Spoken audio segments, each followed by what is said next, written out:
नमस्कार, मी प्रणाली भोसले. माझे कोकणच्या बातमीपत्रात आपल्या सर्वांचं मनपूर्वक स्वागत करते. बातमीपत्राला सुरुवात करण्याआधी पाहूयात हेडलाईन्स. उल्व्यात पहिल्याच पावसात रस्त्यांवर पाण्याचे तळे, वाहन चालकांची कसरत, वाहतुकीच्या वेगावर परिणाम.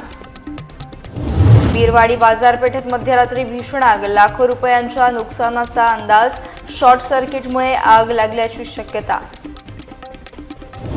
महाकाय बॉयलरमुळे वाहतूक कोंडी, अलिबाग पेण मार्गे काही काळ ठप्प, ट्रेलरमुळे वाहनांच्या लांब रांगा.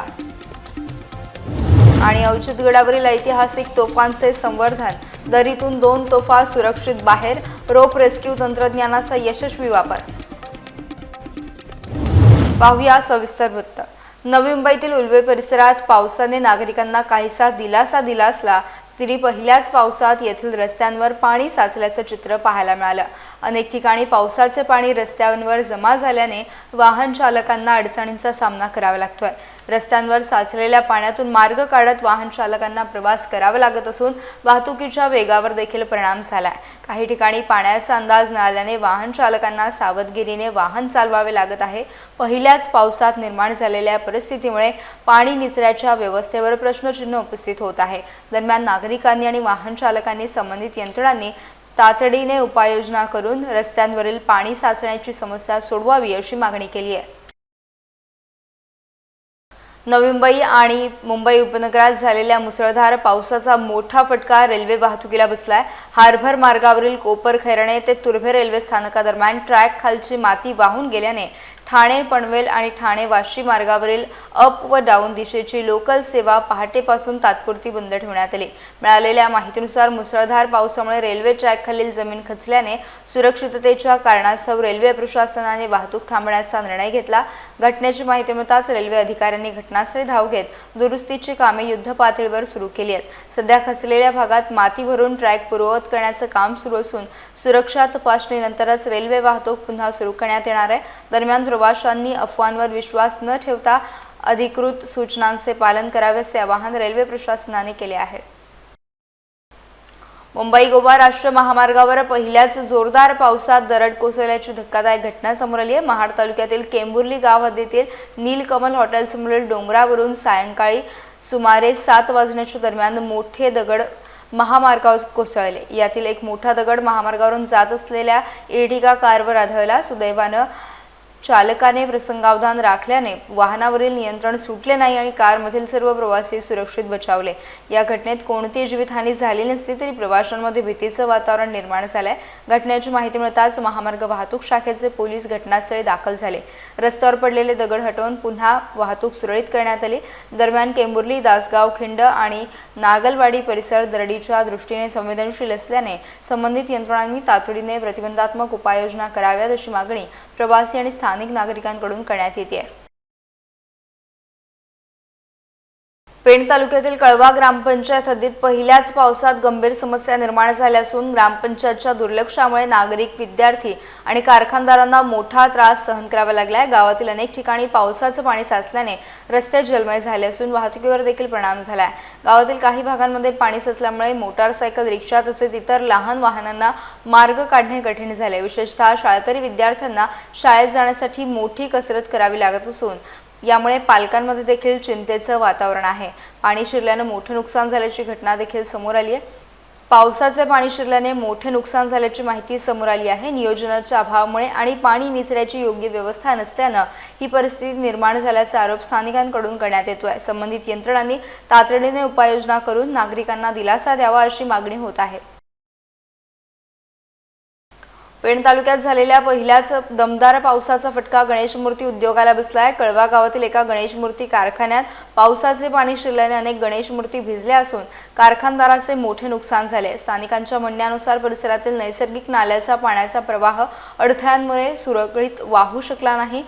परिणामी पावसाचं पाणी थेट कारखान्याच्या परिसरात शिरलं आणि तयार करण्यात आलेल्या गणेश मूर्ती पाण्याच्या संपर्कात आल्या. गणेशोत्सवाच्या पार्श्वभूमीवर कारागीर मोठ्या मेहनतीने मूर्ती तयार करत असताना झालेल्या नुकसानामुळे कारखानदार चिंतेत आहेत. दरम्यान अशा घटना पुन्हा घडू नयेत यासाठी स्थानिक प्रशासनाने तातडीने पाहणी करून नाल्याचा प्रश्न मार्गी लावावा अशी मागणी कारखाना मालकाने केली आहे. पहिल्याच पावसात उघड झालेल्या या समस्येमुळे परिसरातील नागरिक आणि व्यावसायिकांमध्ये नाराजी व्यक्त केली जाते।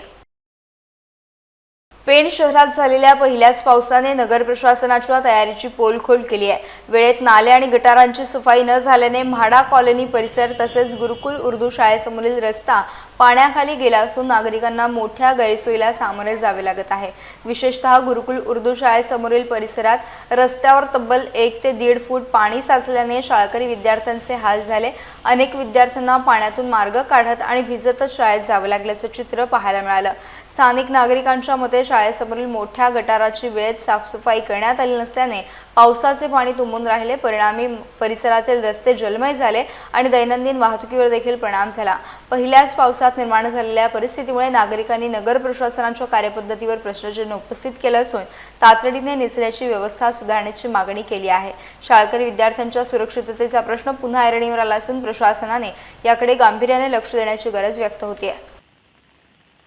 महाड शहरातील बिरवाडी बाजारपेठेत मध्यरात्री भीषण आग लागून प्रसिद्ध अजय टेलर यांचे दुकान पूर्णपणे जळून खाक झाले।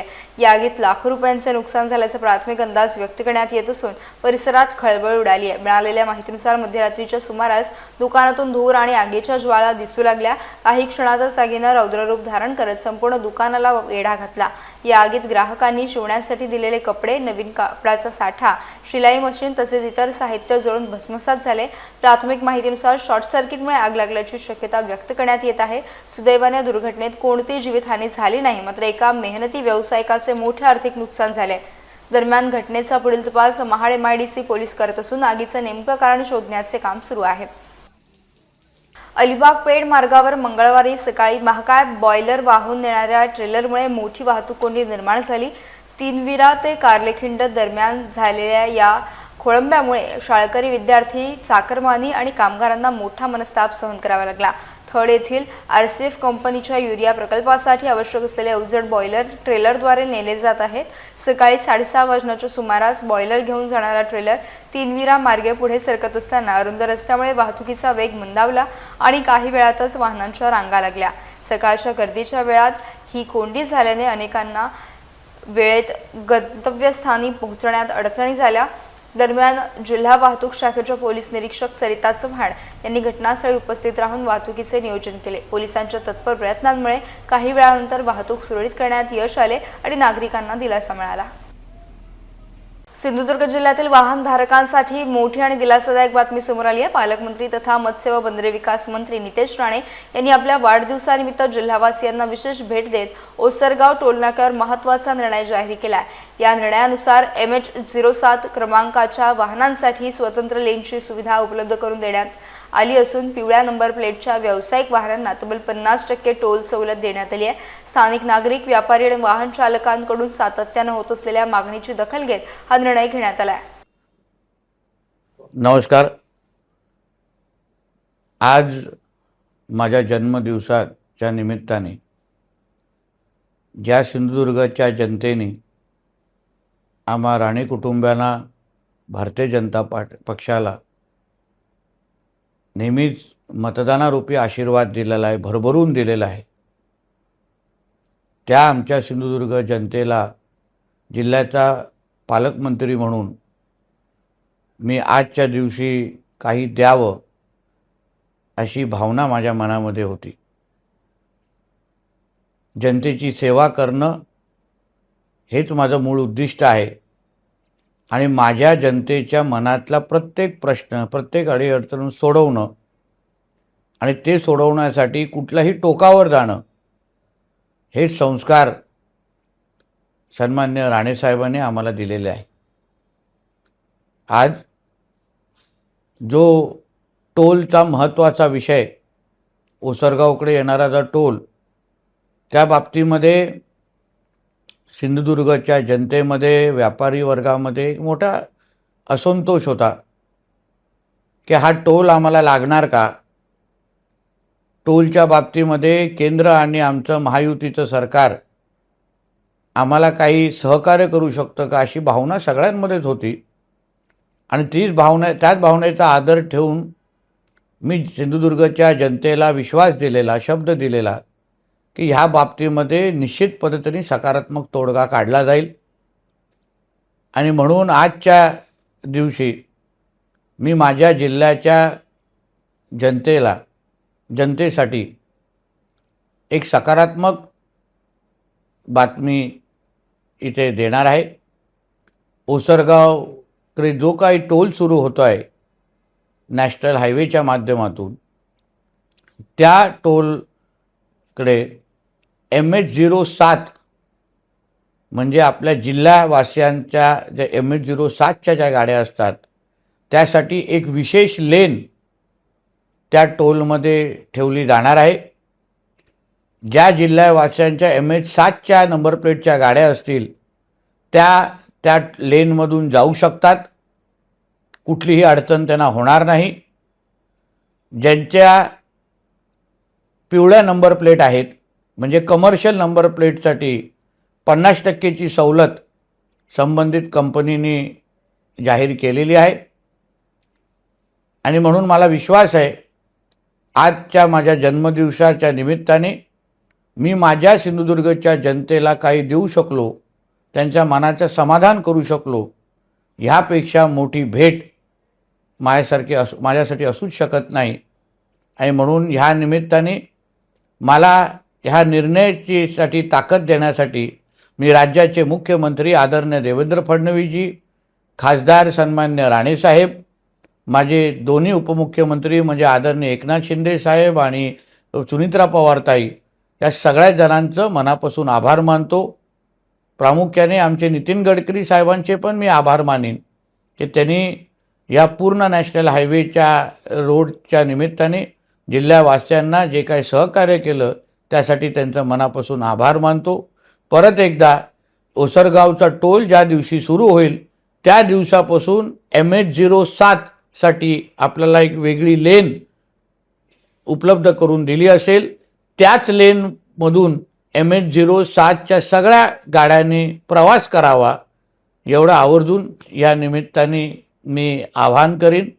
रायगड जिल्ह्यातील श्रीवर्धनच्या राजकारणात मोठी घडामोड घडली असून श्रीवर्धनचे नगराध्यक्ष ॲडव्होकेट अतुल चौगुले यांनी आपल्या पदाधिकाऱ्यांसह उपमुख्यमंत्री एकनाथ शिंदे यांच्या शिवसेनेत जाहीर प्रवेश केला।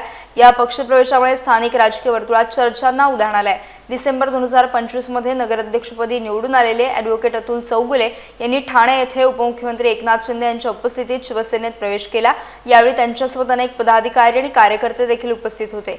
पक्षप्रवेशानंतर चौगुले यांनी श्रीवर्धनच्या सर्वांगीण आणि भ्रष्टाचारमुक्त विकासासाठी हा निर्णय घेतल्याचं सांगितलंय। जनतेने दाखवलेल्या विश्वासाला न्याय देण्यासाठी आणि विकास कामांना गती देण्यासाठी सत्तेशी समन्वय आवश्यक असल्याचं त्यांनी नमूद केलं। दरम्यान या राजकीय घडामोडीमुळे श्रीवर्धनमधील स्थानिक राजकीय समीकरणांमध्ये बदल होण्याची शक्यता व्यक्त केली जात असून आगामी निवडणुकांच्या पार्श्वभूमीवर या पक्षप्रवेशाकडे विशेष लक्ष लागले आहे। साहेबांना इतर कार्यक्रम आहेत, फक्त मी एकच सांगेन की मी श्रीवर्धनचा नगराध्यक्ष जो काही झालो तो आदरणीय भरतशेठ गोगावले साहेब यांनी मला ऐन वेळेला म्हणजे एकदम इलेव्हन झालेला सगळ्या गोष्टी आलेल्या असताना माननीय अनिल भाऊ नवगणे साहेब यांच्या मार्गदर्शनाखाली मी साहेबांना भेटलो आणि साहेबांच्या कृपादृष्टीने आणि माननीय शिंदे साहेबांच्या कृपा आशीर्वादाने मी श्रीवर्धनचा नगराध्यक्ष होऊ शकलो। आणि जिल्हा प्रमुख आमचे प्रमोद शेठ घोसाळकर साहेब यांचा देखील त्यामध्ये सिंहाचा वाटा आहे। आणि सगळ्यात महत्त्वाचं म्हणजे आता त्या ठिकाणी काम करत असताना मी फक्त उभाटा पक्षाचा एकमेव उमेदवार नगराध्यक्ष म्हणून निवडून आलेलो होतो। आणि अशा प्रसंगी शिवसेनेच्या 3 नगरसेवक म्हणजे आमचे देवेंद्रभाई असो, पिंट्याभाई असो, ते आमची ताई असो, यांनी जे काही मला सहकार्य केलं हे त्यामुळे मी इथपर्यंत पोहोचू शकलो। आज मी खरंच खूप भावुक झालेलो आहे आणि मला पूर्ण आशा आणि पूर्ण विश्वास आहे की आदरणीय भरतशेठ गोगावले साहेबांच्या माध्यमातून आणि माननीय उपमुख्यमंत्री शिंदे साहेबांच्या माध्यमातून श्रीवर्धनचा मी सर्वांगीण विकास करू शकेन। मी साहेब तुमच्या चरणी एकच फक्त विनंती करतो की माझ्या श्रीवर्धन जे काय आहे त्या श्रीवर्धनचा सर्वांगीण विकास करण्यासाठी आपल्यापर्यंत जे होईल, जी मदत होईल ती मला करावी ही सर मी आपल्या चरणी सर विनंती करतोय। रायगड जिल्ह्यातील पशुपालक शेतकरी आर्थिकदृष्ट्या सक्षम होऊन उद्योजक बनावेत यासाठी मुख्यमंत्री ग्रामीण पशुधन उद्योजकता योजनेचा जास्तीत जास्त लाभ मिळवून देण्यासाठी प्रशासन कटिबद्ध असल्याचे प्रतिपादन जिल्हा परिषद कृषी व पशुसंवर्धन सभापती वैकुंठ पाटील यांनी केले। पेण येथील सौभाग्य इन हॉटेलमध्ये आयोजित रायगड जिल्हा परिषद पशुसंवर्धन विभागाच्या भागधारक कार्यशाळेत ते बोलत होते। यावेळी प्रादेशिक सहायुक्त प्रशांत कांबळे, जिल्हा उपायुक्त डॉक्टर सचिन देशपांडे, विविध मान्यवर आणि मोठ्या संख्येने पशुपालक शेतकरी उपस्थित होते। मुख्यमंत्री ग्रामीण पशुधन उद्योजकता योजनेअंतर्गत जिल्ह्यातील सुमारे 3,500 लाभार्थ्यांना लाभ मिळवून देण्यासाठी प्रयत्न सुरू असल्याची माहिती यावेळी देण्यात आली। तसेच पेण शहरात राज्यातील 6 प्रयोगशाळांपैकी एक पशुधन प्रयोगशाळा उभारण्याचा प्रस्तावही मांडण्यात आला। दुग्ध व्यवसाय, कुक्कुटपालन आणि पशुपालन व्यवसायाला उद्योजकतेचे स्वरूप देऊन शेतकऱ्यांचे उत्पन्न वाढवणे हा या योजनेमागचा मुख्य हेतू असल्याचे यावेळी स्पष्ट करण्यात आले। पशुसंवर्धन खात्याच्या माध्यमातून कार्यशाळेचं आयोजन करण्यात आलं आहे। कार्यशाळेचा मूळ उद्देश हाच आहे की लाभार्थींची संख्या वाढली पाहिजे।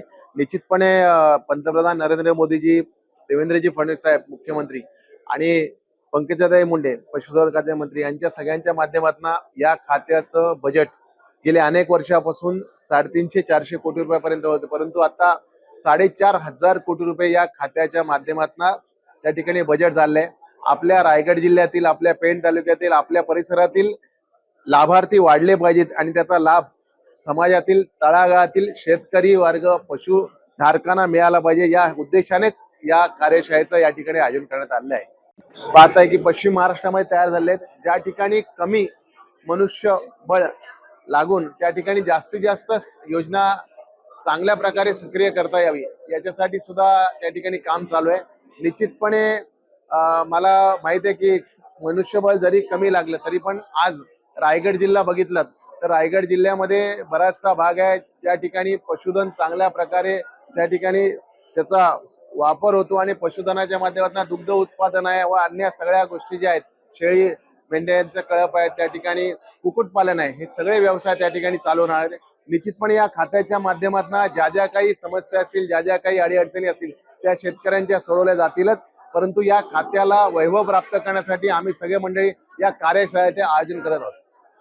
पशुसंवर्धन खात्याचा सभापती या नात्याने ज्या ज्या काही अडीअडचणी असतील, जे जे काय समस्या असतील ते सोडवण्यासाठी सन्माननीय पशुसंवर्धन अधिकारी पूर्णपणे कामाला लागलेत। निश्चितपणे ही योजना आता चालू झालेली आहे आणि या योजनेचं काम गेल्या 3 महिन्यापूर्वीपासून आम्ही या ठिकाणी चालू केले आहेत। योजनेसाठी लागणारे सर्व कागदपत्रक, सगळे जे काही डॉक्युमेंट्स आहेत ते जमा केलेले आहेत, ते पोर्टलवर जमा करून ठेवलेले आहेत। ज्या दिवशी पोर्टल ओपन होणार त्या दिवशी ते सबमिशन होईल। मला निश्चितपणे असं वाटतं की रायगड जिल्ह्यासाठी 150-200 कोटी रुपये या खात्याच्या माध्यमातून जिल्ह्याला, तालुक्याला मिळणार आहेत याचा सार्थ अभिमान आम्हाला आहे। यासाठी पशुसंवर्धन अधिकारी अत्यंत ताकदीने या ठिकाणी काम करत आहेत। वैकुंठ पाटील यांनी सांगितलं त्या पद्धतीने ऑलरेडी MPSC ची लेखी परीक्षा 11 जूनला झालेली आहे। त्याचा निकाल अपेक्षित आणि येणाऱ्या 3 महिन्यामध्ये ही त्यांचे इंटरव्ह्यू होऊन ही पदं भरली जातील। संपूर्ण महाराष्ट्रात तरी भरली जाणार आहेत। त्यामुळे आपल्या रायगड जिल्ह्यामधील जेवढे वेकंट आहेत किंवा जेवढे रिक्त पद आहेत ती प्राधान्याने भरली जातील याची आम्ही खात्री देतो। रत्नागिरी जिल्ह्याच्या शिरपेचात मानाचा तुरा रोवला गेला असून कृषी क्षेत्रातील उल्लेखनीय कार्यासाठी जिल्ह्यातील 6 शेतकऱ्यांना राज्यस्तरीय कृषी पुरस्कार जाहीर झालेत। महाराष्ट्र शासनाच्या कृषी विभागामार्फत दिल्या जाणाऱ्या या प्रतिष्ठेच्या पुरस्कारांचे वितरण 1 जुलै रोजी कृषी दिनी महाराष्ट्र राज्याचे राज्यपाल यांच्या हस्ते करण्यात येणार आहे। जाहीर झालेल्या पुरस्कारांमध्ये रत्नागिरी तालुक्यातील आनंद देसाई यांना वसंतराव नाईक कृषी भूषण पुरस्कार, डॉक्टर शैलेश शिंदे देसाई आणि मैरून नाकाडे यांना वसंतराव नाईक शेतीमित्र पुरस्कार जाहीर झाला। तसेच चिपळूण तालुक्यातील धनंजय केतकर यांना उद्यान पंडित पुरस्कार, तर अनंत खांबे आणि राजापूर तालुक्यातील दयानंद चौगुले यांना वसंतराव नाईक शेतीनिष्ठ शेतकरी पुरस्कारानं गौरवण्यात येणार आहे। या पुरस्कारांमुळे रत्नागिरी जिल्ह्याच्या कृषी क्षेत्रातील यशस्वी वाटचालीची राज्यस्तरावर दखल घेतली गेली असून जिल्हाभरातून पुरस्कार विजेत्यांवर अभिनंदनाचा वर्षाव होतोय। रायगड जिल्ह्यातील ऐतिहासिक औचित्यगडावर वारसा संवर्धनाची एक उल्लेखनीय मोहीम यशस्वीपणे पार पडली आहे। शिवशंभो प्रतिष्ठान रोहा आणि सह्याद्री वन्यजीव रक्षणार्थ सामाजिक संस्थेच्या संयुक्त विद्यमाने गडाच्या दरीत पडलेल्या 2 ऐतिहासिक तोफा सुरक्षितपणे बाहेर काढून पुन्हा गडावर स्थापित करण्यात आल्या। 12 ते 15 जून दरम्यान झालेल्या गड अभ्यास मोहिमेत या तोफा आढळून आल्या होत्या. गडाच्या उत्तरेकडील बुरुजाजवळील दुर्गम दरीत सापडलेल्या तोफांचे वजन प्रत्येकी सुमारे 350 ते 400 किलो असल्याचे सांगण्यात आले. या अवजड तोफा बाहेर काढण्यासाठी आधुनिक टेक्निकल रोप रेस्क्यू प्रणाली, अचूक अँकरिंग आणि विशेष बचाव तंत्रज्ञानाचा वापर करण्यात आला. पहिली तोफ सायंकाळपर्यंत गडावर आणण्यात यश आले तर दुसरी तोफ अत्यंत कठीण परिस्थितीत दरीतून सुरक्षित बाहेर काढण्यात आली. या मोहिमेमुळे औचित्यगडाच्या ऐतिहासिक वारशाच्या जतनासाठी महत्त्वाचे पाऊल उचलले गेले असून या कार्याचे सर्व स्तरातून कौतुक होत आहे. सिंधुदुर्गाचे पालकमंत्री तथा मत्स्य व्यवसाय आणि बंदर विकास मंत्री नितेश राणे यांच्या वाढदिवसानिमित्त सिंधुदुर्ग जिल्ह्यातील बेनगाव माणगाव येथील इंग्लिश मीडियम स्कूलमध्ये विद्यार्थ्यांसाठी विशेष उपक्रम राबवण्यात आला. भाजप युवा नेते विशाल परब यांच्या पुढाकारातून शाळेतील चिमुकल्या विद्यार्थ्यांना विविध खेळण्यांचे वाटप करण्यात आले. या उपक्रमामुळे विद्यार्थ्यांच्या चेहऱ्यावर आनंद फुलला असून शैक्षणिक आणि मनोरंजनात्मक खेळण्यांची भेट त्यांना देण्यात आली. मुलांचा सर्वांगीण विकास, सृजनशीलता आणि कल्पनाशक्तीला चालना मिळावी या उद्देशाने हा उपक्रम आयोजित करण्यात आल्याचे विशाल परब यांनी सांगितले. यावेळी त्यांनी पालकमंत्री नितेश राणे यांच्या समाजाभिमुख कार्याचा गौरव करत शिक्षण, क्रीडा आणि सामाजिक क्षेत्रातील त्यांच्या योगदानाचा उल्लेख केला. कार्यक्रमाला शाळा प्रशासन, शिक्षक, पालक आणि विद्यार्थी मोठ्या संख्येने उपस्थित होते. सामाजिक बांधिलकी आणि बालकांप्रती असलेला जिव्हाळा अधोरेखित करणारा हा उपक्रम सर्व स्तरातून कौतुकास पात्र ठरतोय. यासह बातमीपत्रात वेळ झाली इथेच थांबण्याची. भेटूयात नवीन बातमीपत्रासह. तोपर्यंत तुम्ही कुठेही जाऊ नका. पाहत रहा फक्त माझे कोकण.